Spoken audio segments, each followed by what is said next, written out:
اگر تو دروازے سے نکلی اعلیٰ حضرت امام اہل سنت مجدد دین و ملت میرے اعلیٰ حضرت سے کسی نے پوچھا تھا کہ حضرت جی بی بی نعت پڑھ سکتی ہے؟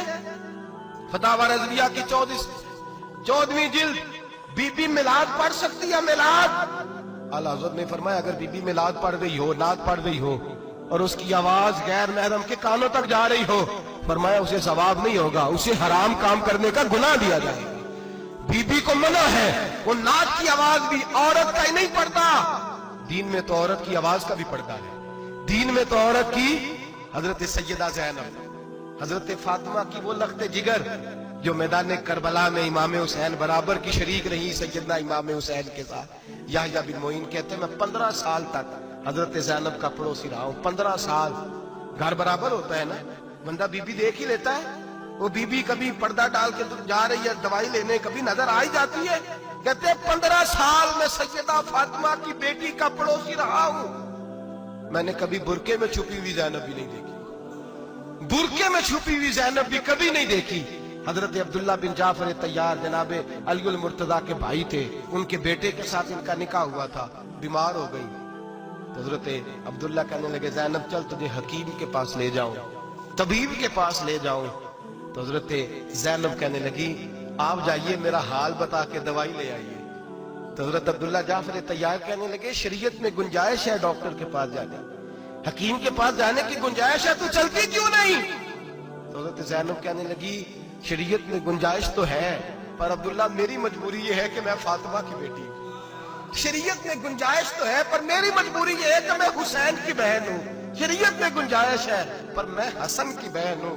شریعت میں بڑی گنجائش ہے پر لوگ مجھے محمد عربی کی نواسی کہتے ہیں۔ گنجائش تو ہے پر میں نہیں نہ نکل سکتی، اس لیے کہ جتنا کوئی اپنے آپ کو دین کے قریب جانتا ہے اتنا اس کے پیروں میں شریعت کی زنجیریں زیادہ ہوتی ہیں۔ تو جناب سیدنا عبداللہ کہنے لگے اگر تو پردہ کر گئی، اگر تو چلی گئی، فرمانے لگے یہ تو اللہ کی مشیت ہے، تو دوائی لا دے تاکہ میں کھا لوں، اور اگر میں چلی گئی تو میں اپنی ماں سے جا کے کہوں گی کہ اماں ساری تکلیفیں میں نے چھاتی پہ برداشت کی ہیں پر میں نے تیرے پردے پر آنچ نہیں آنے دی۔ میرے بھائی یہ اسوہ نور ہے، یہ اسوہ حسنہ ہے، یہ ہمیں سکھایا جا رہا ہے۔ میرے حبیب کریم کی بیویوں کا یہ حال تھا، بیویوں کا اپنے گھر کے آنگن میں حضرت عائشہ صدیقہ، حضرت سودا جناب حفصہ اپنے سین میں جب بیٹھتی تھی نا تو دیوار کی طرف منہ کر کے بیٹھتی تھی، دیوار کے ساتھ لگ کے دیوار کی طرف۔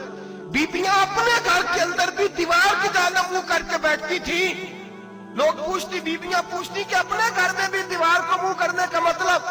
کہتی ہو سکتا ہے کچھ چھت پہ چڑھے اچانک نظر پڑے تو ہم چاہتی ہیں پھر بھی ہمارا چہرہ نظر نہ آئے اسے، پھر بھی ہمارا چہرہ نظر، ہم اپنے گھر کے اندر بھی پابند رہتی ہیں کہ ہمارے چہرے نظر نہ آئے۔ خدا را بڑے پیسے زندگی میں لٹائے ہیں، 1000 1500 برقعے پہ بھی خرچ کرو، وہ گھر لے جاؤ، وہ اماں کو بھی دو، بہن کو بھی دو، بیوی کو بھی دو، اس کو کوئی پہن لے، اس لیے کہ جب تو حضرت فاطمہ کے طریقے کا پردہ کرے گی تو تیرے آنگن میں سیدہ زینب کی طرح کی بیٹیاں پیدا ہوں گی، وہ اس سنت پہ چلنے والی بیٹیاں تیرے آنگن میں آئیں گی۔ خدا را میرے بھائی آج یہ نیت کرو، یہ ارادہ کرو اور اپنے گھروں کو پردے کا پابند بناؤ۔ اگر ایک بیٹی پردہ دار ہو گئی تو کئی خاندان پردہ دار ہو جائیں گے، اگر ایک بیٹی پردہ دار ہو گئی تو کئی گھرانے سنوریں گے، کئی جگہ پہ نور پھیلے گا۔ اے عرش کے مالک، اے میرے محبوب کے خدا، تجھے واسطہ ہے میرے محبوب کی بیویوں کا اور تجھے صدقہ حضور کی شہزادیوں کا۔ اے اللہ اتنا کرم برسا، اتنی رحمت برسا کہ میرے وطن کی بیٹیاں اور میرے وطن کی مائیں بہنیں بچیاں یہ سمجھ جائیں کہ ہماری نجات صرف حضرت فاطمہ کے برقعے میں ہے، حضرت عائشہ کے پردے میں ہے، سیدہ خدیجہ الکبریٰ کے حجاب میں ہے۔ اللہ کرے یہ سمجھ جائے اور یہ جب بھی سجدہ کریں تجھ سے حیا ہی مانگیں، یہ تجھ سے جب بھی سجدہ کریں یہ تجھ سے اپنے لیے چادر تطہیر اور پردہ تنویر ہی مانگیں۔ اللہ کرے مجھ بے عمل کی منہ سے نکلے ہوئے لفظ کسی کے دل میں تاثیر بن کے اترے اور پھر دنیا کے اندر یہ رواج عام ہو کہ ہر کوئی پردہ کرے، ہر کوئی با پردہ ہو جائے۔ اے اللہ تو تاثیر نازل فرما، اے اللہ تو عمل کی دولت نازل فرما، اے اللہ ہماری بیٹیوں کو عزت کی چادر عطا فرما، ہمیشہ مدحت خیر الانام میں گزرے۔ دعا ہے یہ عمر درود و سلام میں گزرے۔ آخر دعا